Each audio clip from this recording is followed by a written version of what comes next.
नवीन कविता शिकणार आहे। कवितेचं नाव आहे माझ्या या दारातून। सर्वांनी माझ्या पाठीमाग मोठ्या आवाजामध्ये कविता गायची आहे।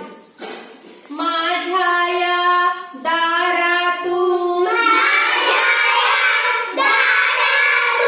कोण कोण येतं, कोण कोण येतं,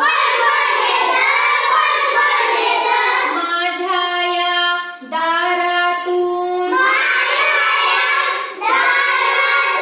कोण कोण येतं, कोण कोण येतं,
घेऊन जाते।